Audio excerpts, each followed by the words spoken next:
Well, good afternoon. It's February the 15th, 2012, the day after Valentine's Day and the beginning or middle heavy measure of our Mardi Gras celebration. Unfortunately, this brand new parade that's going on tonight, they have some rain showers coming. Hopefully, we're going to all have positive thoughts and move it out the way. Once again, we have a great new French restaurant for you today. And as I told y'all last week, this is, we're finally starting to get a few French restaurants back. When I grew up, we really predominantly had, that was our basic ethnic group. We didn't even have that many Spanish. It was all French. And then they all disappeared slowly but surely. But now, fortunately, a few are coming back, and we're so glad that we can get back to our roots. But before we introduce you to the chef and the new restaurant, you know, we always take you on a little musical journey. We don't have an in-house guest. As you know, we have problems since Katrina trying to get these live performances, but we would appreciate anyone you know that you'd love to send our way so we can give them an opportunity to entertain the citizens. But meanwhile, we're going back to a gentleman that's been on our show once or twice, and he goes by several names, but I think it's John Earl Boyd. So we're going to go ahead and hear John. He was in the military for a while, and I've lost track with him the last few years. But let's take a listen to what he has, and we'll meet our chef on the other side.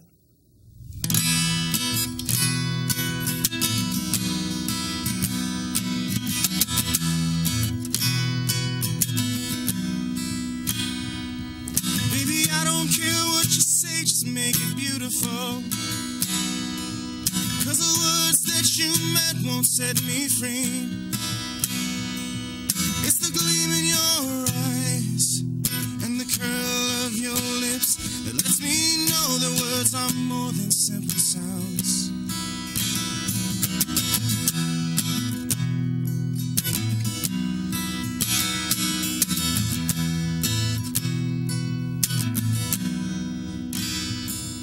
Baby, I don't care what you think, just make it beautiful. 'Cause I never understood the things you mean. It's the way you collide with the things that made me hide that lets me know that time will one day make us proud. But a dark cloud is rising in your mind. You think that you have gotta find words to make me better, the promise of a cure.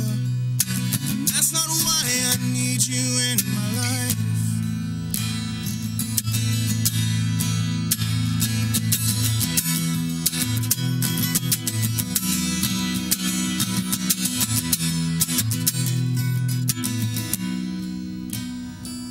Baby, I don't care what you do, just make it beautiful.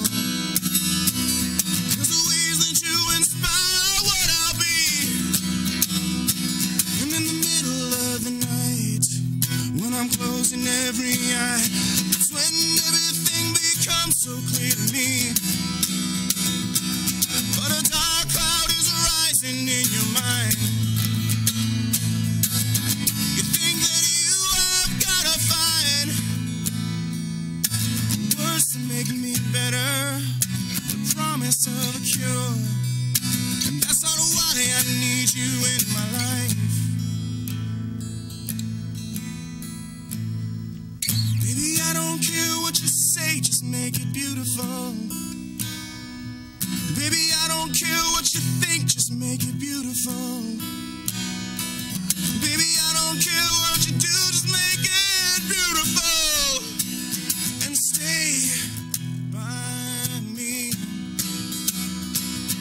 The dark cloud has passed us by. Not a shred of doubt is in my mind. You found what made me better, every single cure. The last thing that would ever cross my mind, it was you.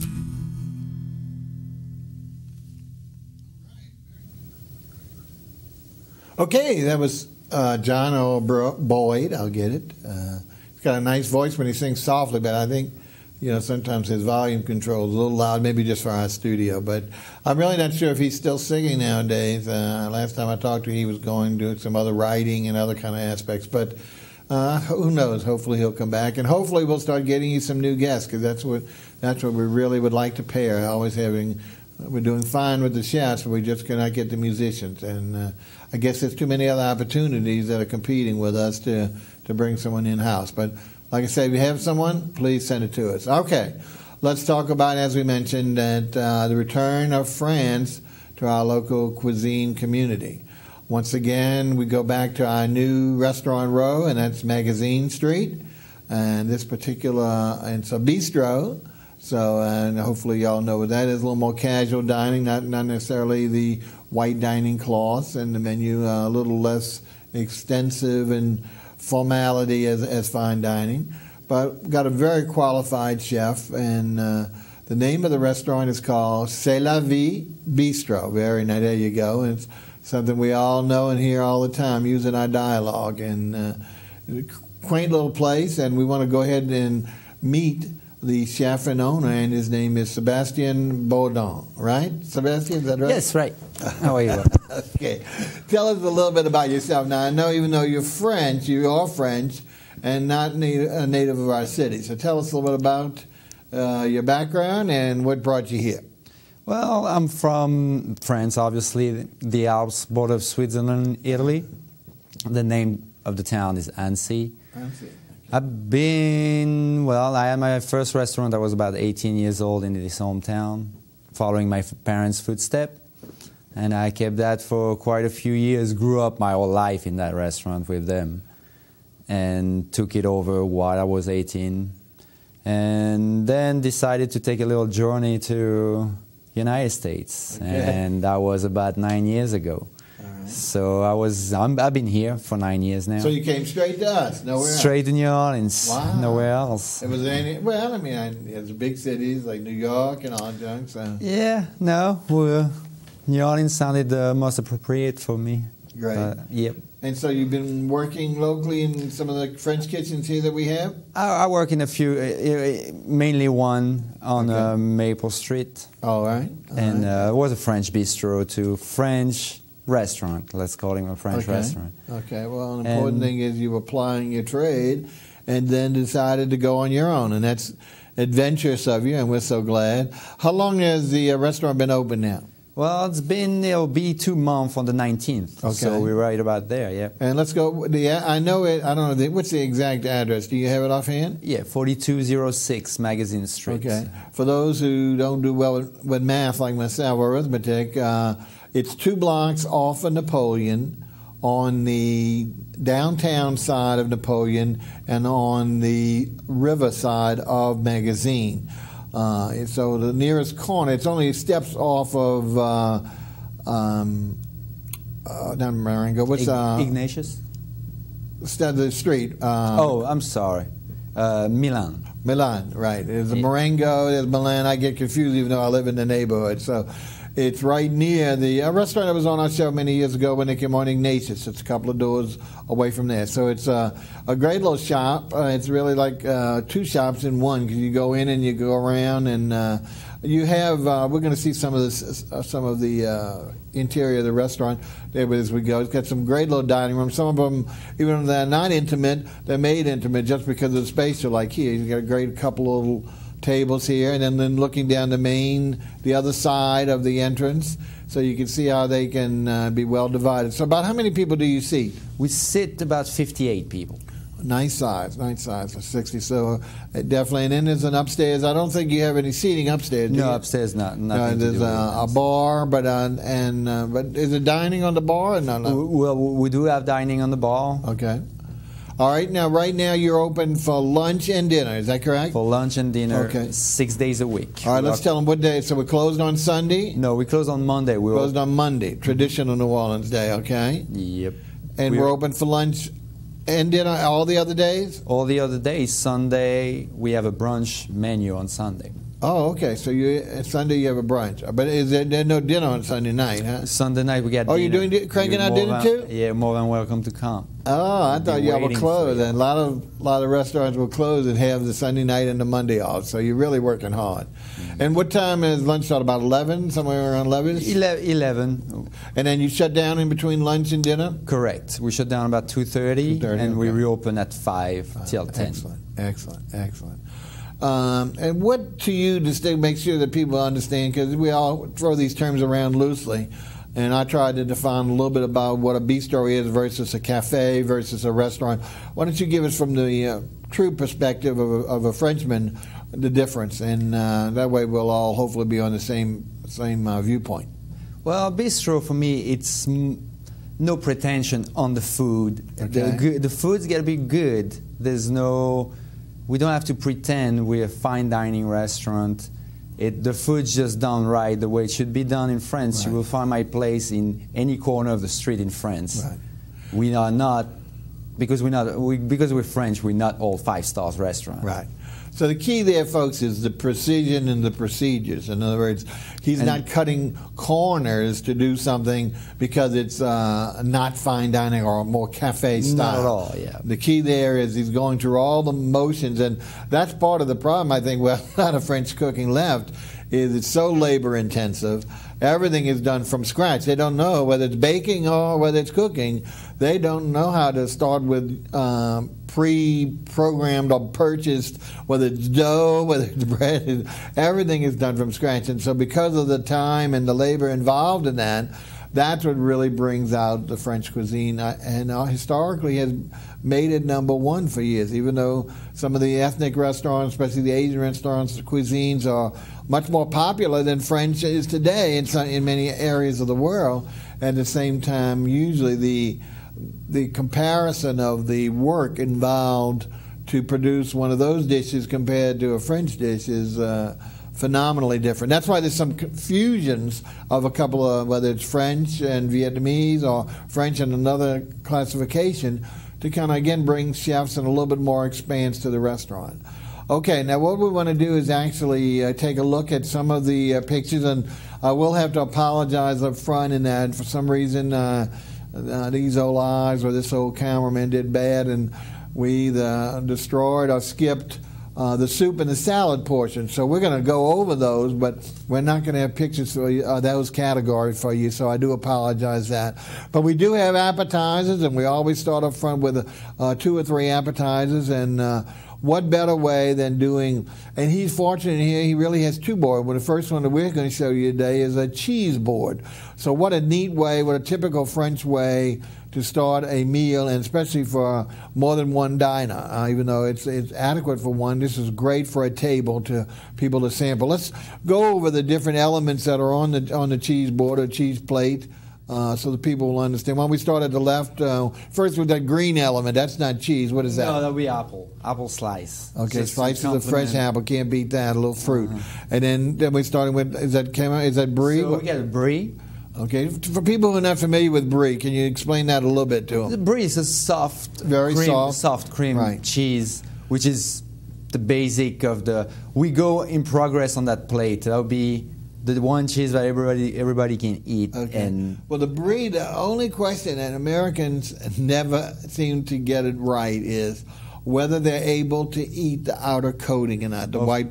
Some will not. Some swear that is not to be eaten. And it is the casing. Is that correct for the cheese? Yeah, no, you have to eat that one. Though. Okay, it's part of the taste. You have to eat it. I have people who will not. They will not try. They swear that is something that should not be consumed. It's only the inner part of the cheese that they want to eat. But they're missing a real flavor. Yeah, exactly, because that got combined together. Okay, then you're mixing, besides fruit, we got some nuts. What type? We got some walnuts. Walnuts, great. And now middle cheese right there. What it looks like some kind of blue. Yeah, that would be a Saint-Agur, which is like which is a real blue cheese. Okay. Which is a little softer on the taste than the Roquefort.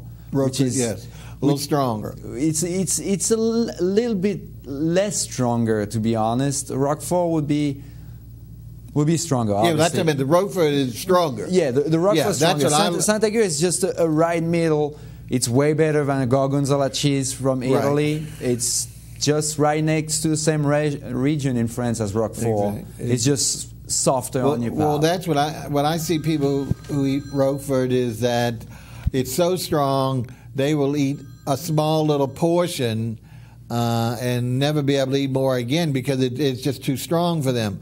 So what's good about this, and so a lot of Roquefort cheese is wasted. I know even if you go at home parties, that you'll see the oftentimes the cheese that remains after the party the longest is the Roquefort. Exactly. But with this milder one, it's much easier to consume, so you don't waste any of it. That's what's so neat about it. Exactly. That was the point, because I know Roquefort is not for everybody. Right. So I'm just trying to find something that to middle of the road ground everybody. Exactly.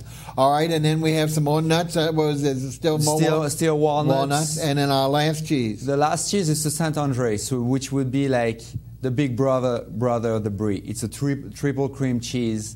It's harder cheese. Right. It still stays soft. Right. It's still soft. Right.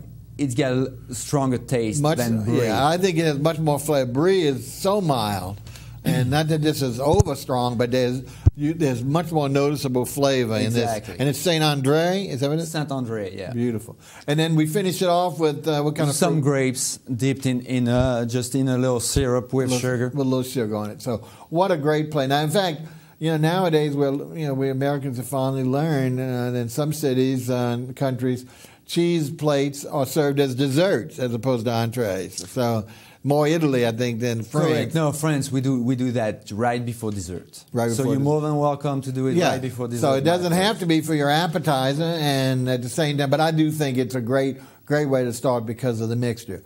All right, now we've got a couple of more appetizers for you, and this is one of the traditional dishes that we can't, as far as I'm concerned, you can't get enough of anymore if you've grown up eating French food, and that is the escargot. Now, some people are frightened of this.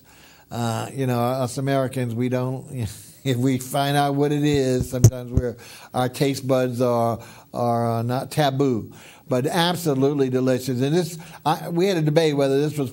I grew up calling this the wrong name, but this is really close to a escargot provençal. Is that correct? No, that would be the bourguignon one. Okay, this is the bourguignon. This is what I mistakenly thought was the Provençal all my life. But tell us exactly, anyway, the difference, and specifically your dish, because you're not serving the other type. No, exactly. My dish would be, okay, if you can get away from the snails idea, the butter that we built for that just will make you love snails without a doubt. So we got a lot of stuff. I'm not going to go through all of it, but we got butter, clarified butter, we got garlic, we got parsley. Right. And we cook our escargot first in one different dish, and then we reheat the escargot with a different kind of butter, which give the flavor to the escargot in the first place. Fantastic! So it's not just plated and put like you will find other places. So folks, what we're saying here is that if you're afraid because you realize that this is a snail, or for whatever reason you're frightened of it, just take one of those delicious baguettes on the side, those toasted baguettes on the side of the plate, and once your other diner who has the courage and who really knows flavor tastes one out, to take that and actually rub it inside the hole of the container that had where the missing escargot is, because you're going to die. It's just like our next did, where the sauce is so flavorful. And again, down here in New Orleans, we love our garlic. So this is truly a wonderful, with the garlic and the butter and a little bit of the parsley, phenomenal flavor. So at least get enough courage that once it's been removed and eaten by another diner, to try at least the sauce just take it. It's a perfect fit. Just take it and wipe inside of one of those vacancies, and I think you're going to be doing yourself a great service, even if you won't eat the escargot itself. Okay, so that is, to me, a real blessing, because it's been very difficult finding escargot in many of our restaurants anymore, and before it was a standard. So that's a welcome back that I'm really pleased on. Now, the next one is something that is appearing in was, again, started almost exclusively in the French restaurants, but now is even brought to Asian, Belgian restaurants. and that is the mussel. Again, this is a clam type. Let's talk about this. Is beautifully served, and a real twist here with regard to the sauce that this is actually cooked in. Let's talk about it, please, Chef. So we have two. We actually have two different. This one on the screen right now would be the moule marinière, which is a traditional way. I just do, which is white. It's sautéed in white wine, right, with some garlic, some shallots, some butter, olive oil, and we do add a little dash of cream and parsley, which is make it really fluffy and flavorful. It comes with some French fries. Right. And, which is, people don't understand, but we learned in Belgium they do that, like double fries, and they serve that almost standardly together. Exactly. Because some people say, I didn't order fries with these mussels. Yeah, that is a traditional way I know in Belgium, and perhaps in some areas of France. I'm not that familiar with it. But again, the difference here is that, like if you'll go to a Japanese restaurant here, they will steep them in sake. Or if you go to another restaurant, it's usually some white wine, just like you're talking. Mm-hmm. But he's adding a little cream, so it's really elevating. It's not heavy duty, and it's adding a whole new dimension to the sauce. So once again, those pieces of baguettes that are coming out of there, well, you can do it with your fries as well, but just fabulous for soaking up, because you can, I've been known to drink the residue of the sauce, because to me, with a spoon, it's just, that is a pity to waste that, because the flavor there is just so, it's très magnifique. That's all I can say, and I don't speak French well. All right. Anything else you want to say about that dish? No, we do have the other we version. have two different mussels. Right. So we that, have and we call it, he was saying it in French, that's mousse marinière. Moule marinière. And mousse means mussels, and marinière. Correct. And what's the other? The other one would be the blue cheese one, à l'Auvergnat, which stands for the region of blue cheese. Now again, is that a heavier blue? The cheese it is a little heavier, stronger sauce that comes with it, right? But it's just as good, if it's not better, for the blue cheese lover. It's not overpowering on the blue cheese, right? It's just add another dimension. There's a new level of salt and other things that really kind of it doesn't work against it, just brings it up. So again, depending on how much of a cream lover and a blue cheese lover you do, but the important thing is both of the sauces are just really fantastic. Okay, now this is the part where we apologize again because of my ineptitude of not being able to bring you soups and salads. So let's start with soups. What better thing that we were brought on, and what more true than to have a French onion soup in a French restaurant. Nowadays, you can find it. It's called onion soup, and it's in, whether it's a mom and pop shop to anything, but all different variations, and to me, far from the truth. Tell us about your French onion, because I thought it was spot on. All right. Well, the trick here is we do our own chicken stock. Okay. So that's the base, really. Yeah. So he's not using a canned product or a bought chicken stock. He's starting from scratch, and this is what we're trying to tell you. So go ahead. You're starting with your chicken stock. Chicken stock. So of course, it's pretty simple. You just got to keep it right down to what it should be. You got to roast your onions, do your chicken stock, and everything will come together. You got a few tricks to add on to it, but it's a simple dish that's got to stay simple. It's very simple. And that's my meaning about bistro. Simple food can be great. Just keep it the way it should be, simple. And of course, on top there's a baguette or a croquette. It comes with gratiné, with a crouton, with some Swiss cheese. Swiss cheese melted, so it's really ideal. I mean, and like I say, I've unfortunately over the years had some really bad versions of that, where they put a lot of Worcestershire sauce or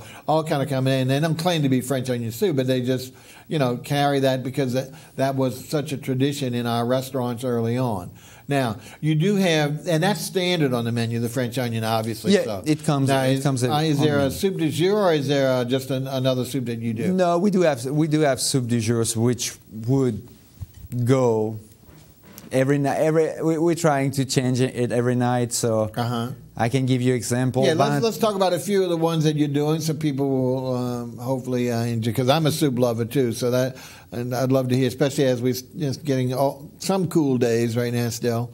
What other soups are you putting out? So we had Valentine's Day was yesterday. We got bisque d'Oma, which is the lobster bisque. Oh, wow. Started from scratch again, so Can't beat that. you can't beat that. We had last week, for example, we had lentil soup. Oh, lentils. Oh, beautiful. So you're doing some beans. That's great. Exactly. We have some chowder, corn chowder. So with normally you would mussels. change it on like a weekly basis. Huh? Yeah, weekly basis. That makes More sense.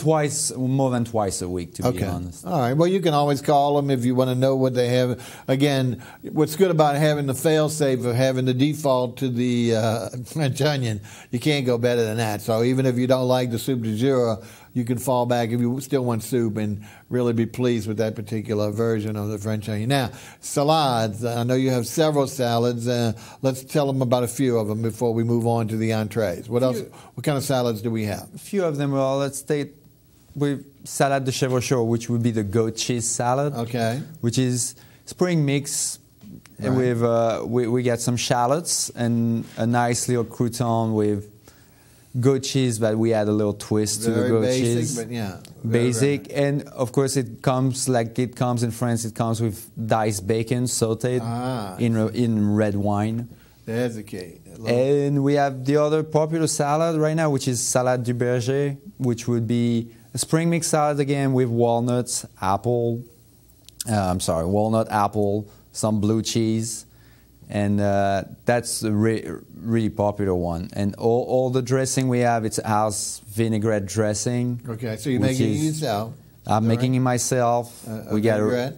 Yeah, it's a vinaigrette with a raspberry. I finish up with raspberry vinegar. Excellent.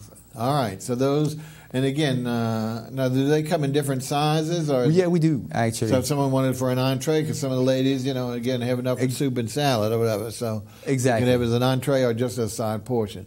All right, any others that we should not have? Now we're going to go ahead and look at a couple of the entrees. Let's roll on the entrees. All right, let's move, and let's see the first one we have here. And I believe it's is it the pork dish? Yes. Yeah.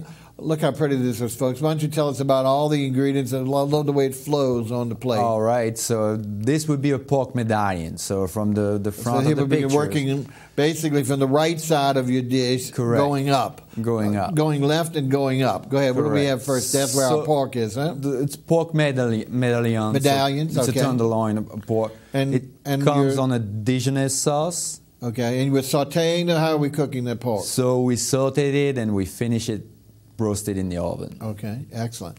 And then what do we get in the middle there of the plate? Beautiful. So that's a potato gratin, the real way we do gratins. So it's a lot of layers of potatoes, cheese, and a little dash of cream. Exactly. Wonderful layers, and especially with the Dijon sauce.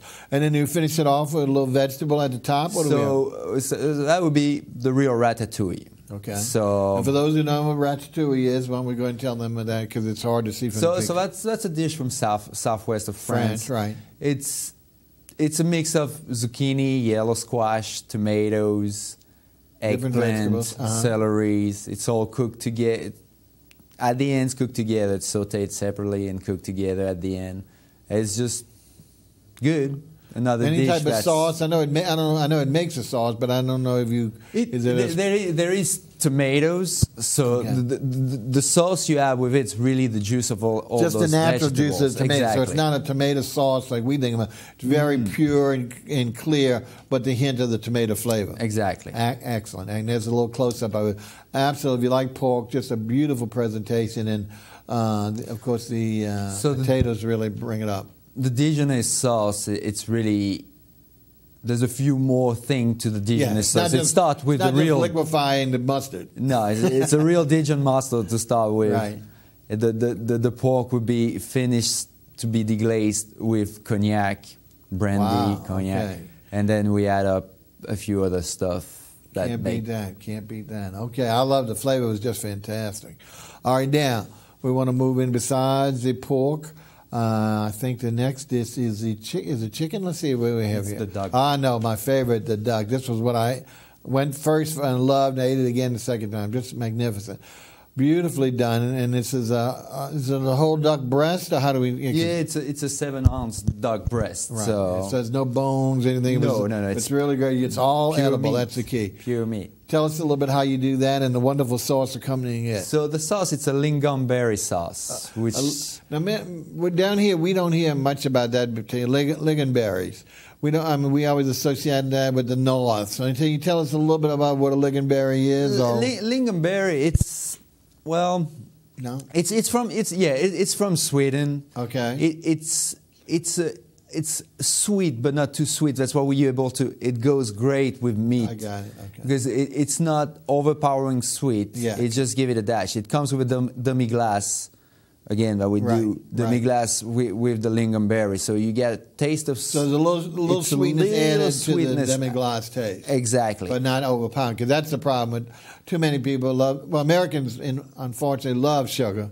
You know, they love the sweetness, and they really have ruined a lot of sauces and a lot of other things because the chefs have adapted to the American taste and continue to increase the sweetness of it to some parts. It's so overpowering you can hardly taste what's underneath. It's all sauce and very little consistency or flavor of the meat or whatever the poultry underneath.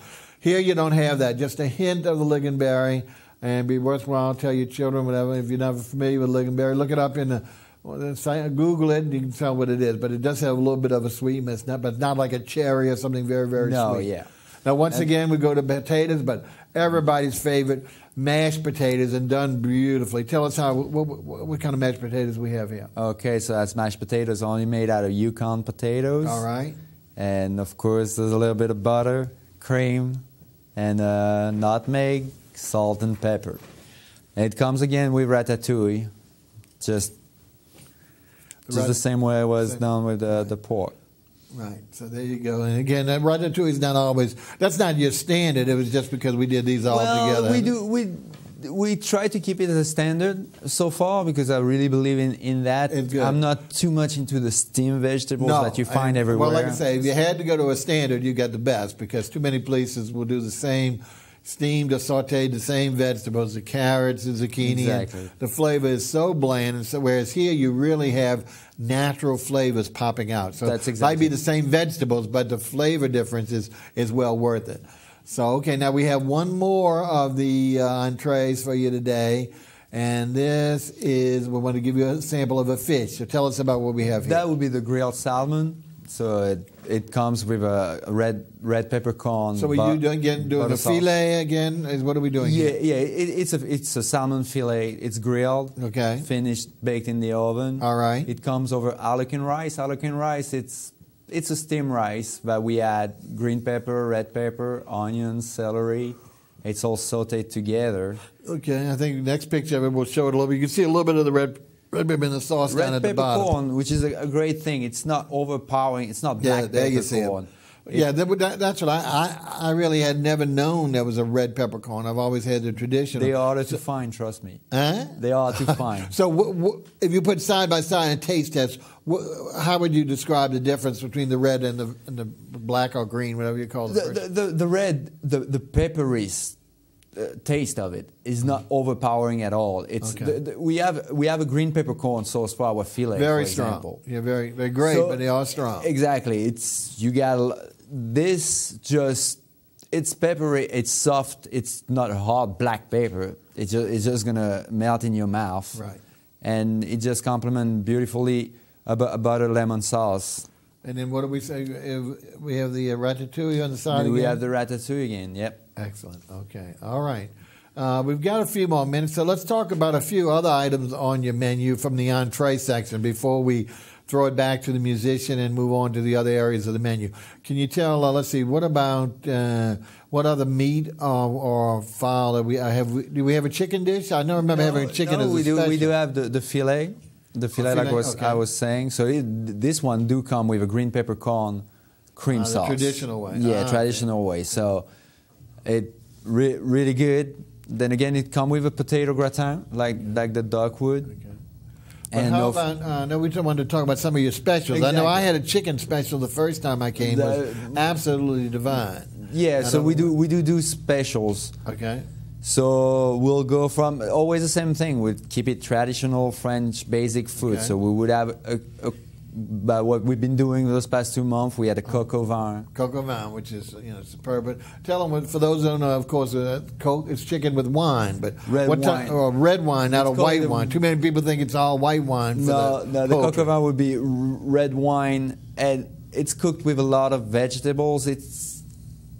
I hate to say it, but it is kind of a chicken stew. But it comes with full leg chicken. It's a much, I don't want to say, well, heavy is I get a bad term, but still filling. Oh, yeah, it's like you say, I don't want to say stew either, but it's on that direction. As what we've seen here has been more pure, clear, Exactly. light kind of. This has a little more weight and body, so it's great, of course, for anyone who loves the beef, but more importantly, like in the winter or something like that, it's got a little body to it, so Exactly. you really have some wonderful flavor.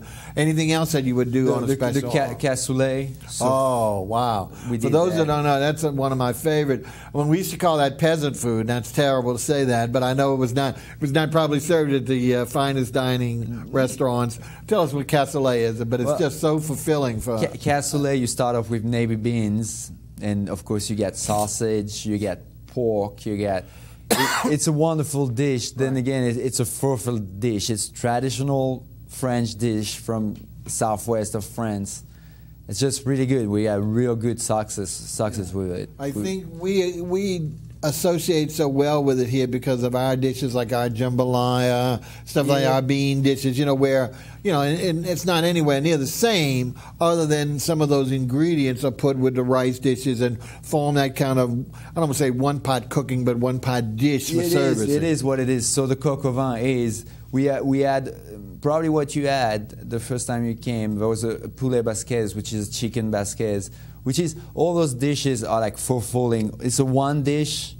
It comes always over something. Either it's going to be steamed potatoes, right, or it's going to come over, like for the poulet basquez, will come over rice. Yeah. Or maybe but the cassoulet, I'm talking about more the cassoulet being similar to our I don't say jambalaya, but I mean, something like that, where we're putting a mixture of sausages with the rice, and some people. One of our favorite dishes, if you go up in the Cajun land, start going up the river. One of the traditional dishes is a jambalaya with white beans, and instead of sausage, they're putting shrimp.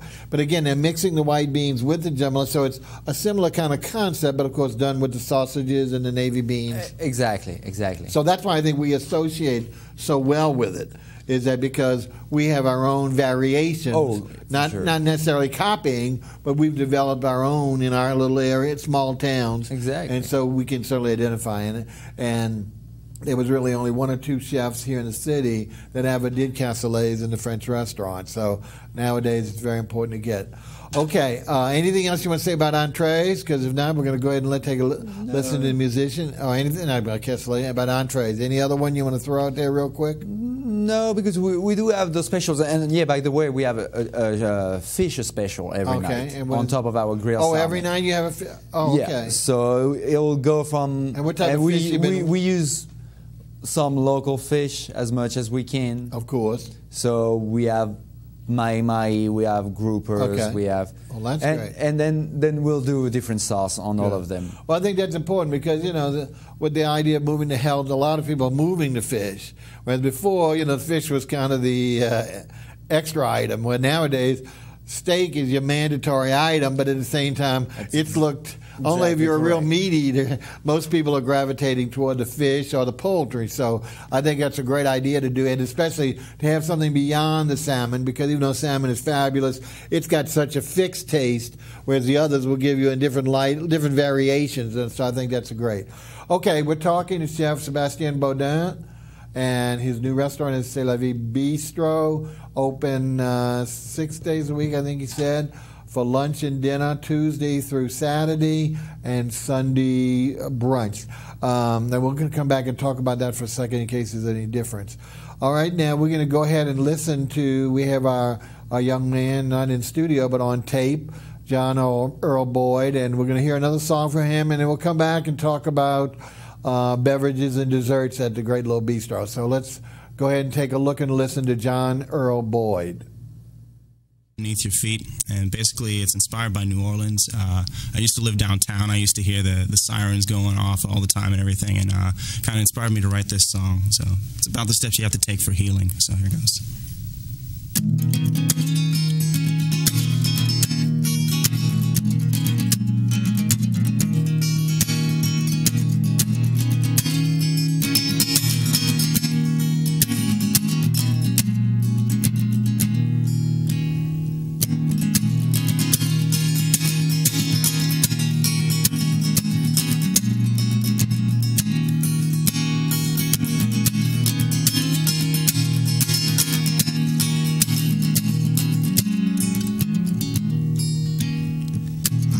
Siren blaring, cause there's death there every night. Happiness alone won't make him fade. People say don't worry about it, just enjoy your time. But I guess I'm not built that way. You can't keep heaven in your heart. It flows from you like blood into the streets. It hurts for just a moment till you let out every ounce. Then it turns to gold beneath your feet.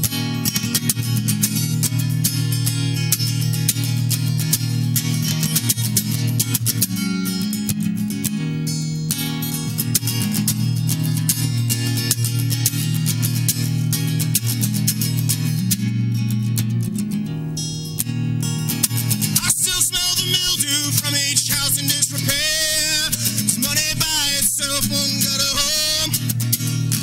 Are the greatest of servants, or does anybody care? Or is my friend the carpenter alone? You can't keep heaven in your heart. It flows from you like blood unto the streets. It hurts for just a moment till you let out every ounce. Turns to gold beneath your feet.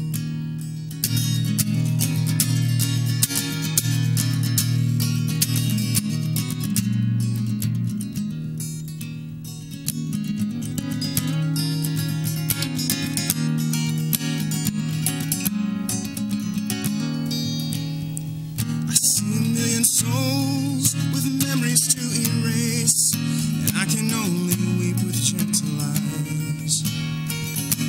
Each sorrow left unfaced just magnifies the rain, and the flaming sword cuts more from paradise. You can't keep heaven in your hearts.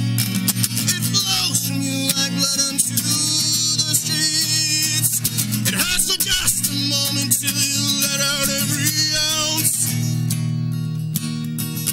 Then it turns to gold beneath your feet. You can't keep heaven in your hearts. It flows from you like blood unto the streets. Hurts for just a moment till you let out every ounce. Then it turns to gold beneath your feet. Then it turns to gold beneath your feet. Then it turns to gold beneath your feet.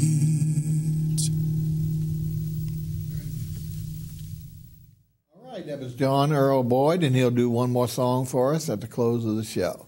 Once again, we're speaking to Chef Sebastien Baudin,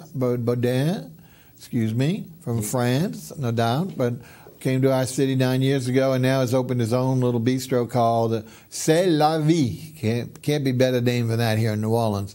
On Magazine Street, as we said, it's right near the corner of Milan, near the Ignatius restaurant, for those who remember that restaurant is on our show and has done very well over the years. It's in the second block off of Napoleon, on the downtown side of Napoleon, and on the river side of the street. So very easy to find, a quaint little bistro, seats about 60 some odd people, so it's a nice size. We talked about the entrees. He's open for lunch and dinner 6 days a week, and we'll rehash one more time before we close. We had gotten through the entrees. The only thing we didn't talk about is that On Sunday we mentioned that Sunday he does do brunch and no dinner that night. No, dinner that night, excuse me. Yeah. But we want to make sure everyone understands what brunch is, because everybody has, ever since the jazz of New Orleans brunch came into effect, people think everything's the same. You got a jazz musician, you've got mimosas or champagne, and you have all these desserts with the breakfasts. This is more, once again, a simple French breakfast with minimal choices. But you can also, what Chef tells me, choose from the dinner menu if you really are eating during the time and it's closer to lunch and you'd rather have a regular meal other than the brunch item. But let's talk about the basic brunch items that are on the menu for the folks. So we got a few egg Benedict, okay, which is like, we'll be on the English muffin. We got our homemade Hollandaise sauce again, and it comes with Canadian bacon, poached eggs. So then we have one with a salmon, which would be the same base. We'll go with an English muffin, poached egg, salmon, grilled salmon, and the Hollandaise sauce. They all come with fries and a small salad. Fries and salad. Yeah. Okay, we do. But once again, if someone wants to order from the dinner menu, they can. Is that right? You're more than welcome. Yeah. And now, what are the hours for the brunch? Because I don't know how that correlates to the regular luncheon day. So what's it's basically the same hours. It's 11 to 2:30. 11 to 2:30. So then again, we open at the same regular day for dinner for at 5 till 9. Though. Excellent. Okay. Well, we didn't go to the brunch, so we don't have any pictures. But we wanted you to make sure you had the right understanding of what Sebastian's brunch is compared to the typical thing that we're going. It's not an American breakfast. It's not a jazz brunch. It's a French brunch that's limited to a few items, but very tasty, and are offering you the regular dinner menu if you want to go beyond that. Okay, now we need to talk about beverages. And I know he's in evolution on this, but right now, what type of beverages are you serving to the public? Well, so far we have all those soft drinks. Sodas, okay. Sodas. Domestic sodas. Sparkling water. And okay. We are... The teas, you say? And teas, yeah, and iced teas. Iced teas, okay. We have espressos, real espressos. Oh, yeah. Okay, great. But I know he's applied for the permit, but as we all know, that's not something that comes lickety-split. So in the interim, obviously, what's a French, even though he's cooking with the wonderful wines and we're tasting it in a lot of his dishes, many of us would love to supplement those tastes with a delicious wine of our own choice. So what can the guest diner do if they wanted something of an alcoholic nature? So as of right now, we have, as the city love to call it, BYOB. So bring your own beverages, please. Okay. We have a minimal corkage fee. Okay. So they can bring in, whether it's wine or beer, their choice. Is that right? Exactly. Wine, beer, whatever you like. Or even a cocktail, if they wanted to bring a vodka or something like that. Just don't bring your bartender. Just don't bring. Very well put. Very well put. Okay. Now let's go ahead and take a look at some of the desserts. I think we've got 3 of them for you. I'm not sure if that's all that he does or rotates some, but they're definitely French and they're definitely traditional. So let's go ahead and look at the very first. Tarts are just always known for French, and this is a beautiful plating of one. And let's talk about what tart is this? Tartine, you call it? Tart tatin, yeah, which is a caramelized, cooked upside down apple pie. Okay, and so it's upside down apple, caramelized, made into a pie or a tart in a very light, kind of flaky. No, is it flaky, the dough, the pastry at the bottom? Yeah. Yeah. And then served with, what is that, whipped cream, fresh creme fraiche? It's whipped cream. Whipped cream on the side, and of course, beautifully decorated with, I guess, caramel. Is that right? Exactly, and in that tart, there's a dash of cinnamon. Ah, good, very nice. So if you're an apple pie fan, or somebody you love cinnamon, I think you'll really enjoy this tart. And again, it's very fresh. I'm not a big apple fan, so that's why. And of course, I have that other thing doesn't let me eat, but I did taste it, and it was very, very refreshing. All right, let's move on. We have a couple more. I think the next thing is started off in one of our famous restaurateurs who was French, but in another capacity, and has really become very, very popular as a dessert. And these are called profiteroles. Why don't we tell us, can you translate, does profiterole translate to American at all? No, not really. No. Okay. Well, let's talk about it, because there's really, as you see, two different colors and see what exactly is going on in this plate. So what is it? It's it's pâte à choux, which make the dough for the profiterole. Okay. So we do that in a house. All right. Again.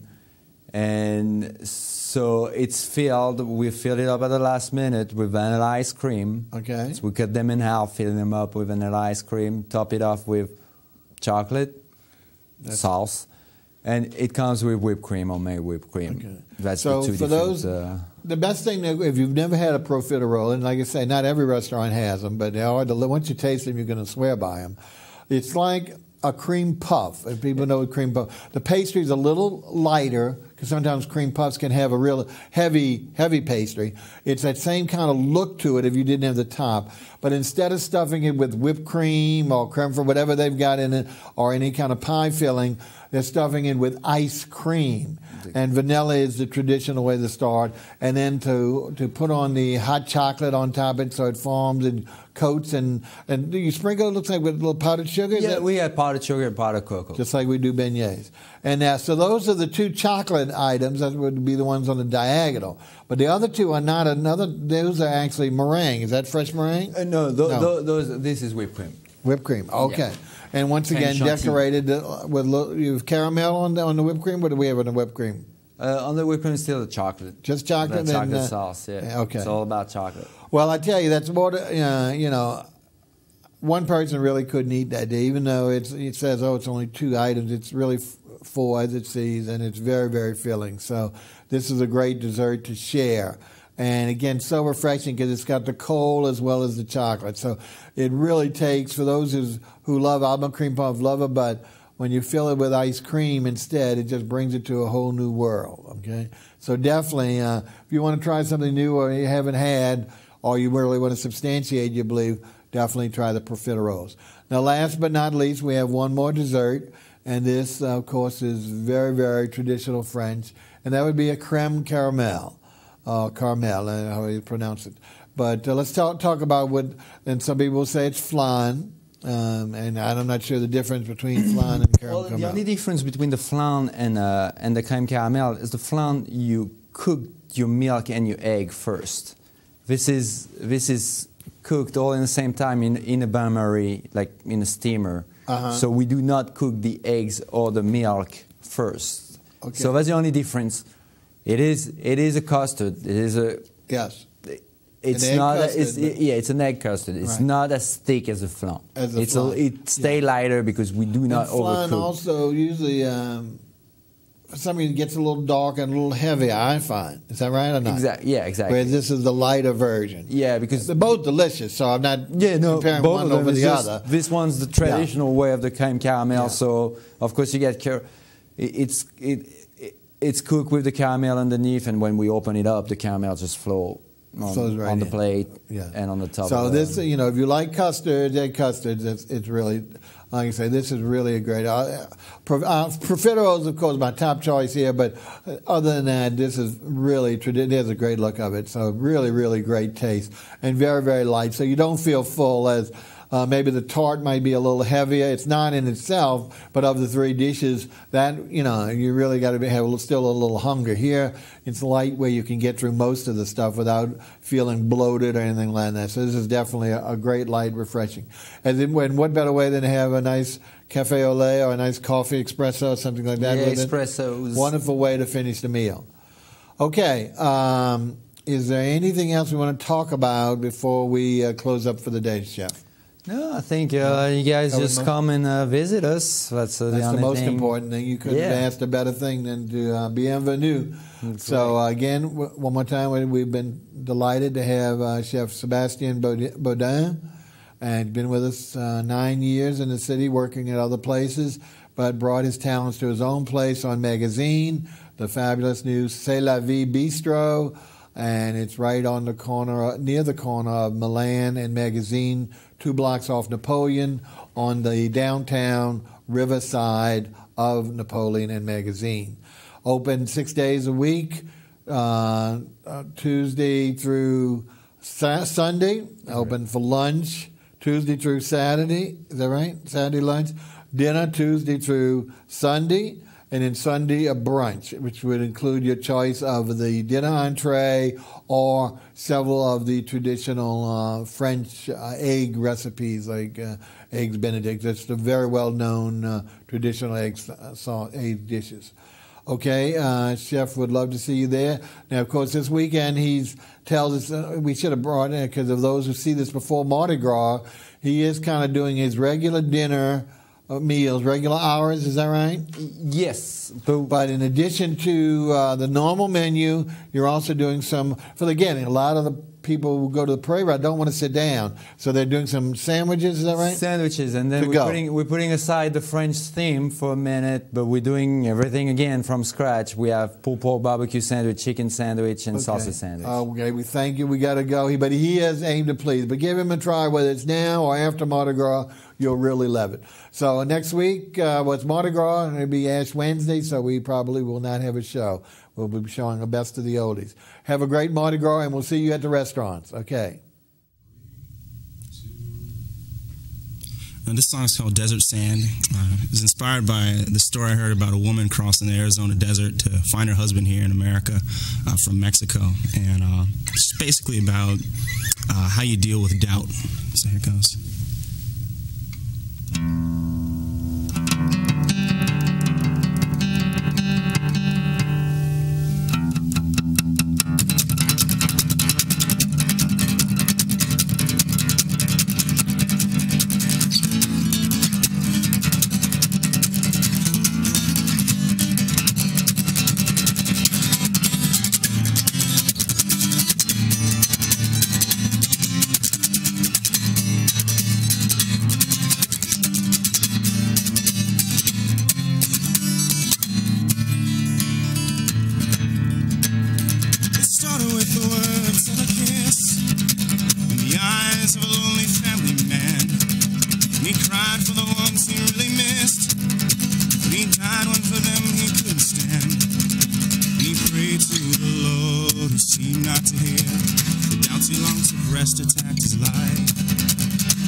On the desert sand tonight, so cold but no one sees us when we run.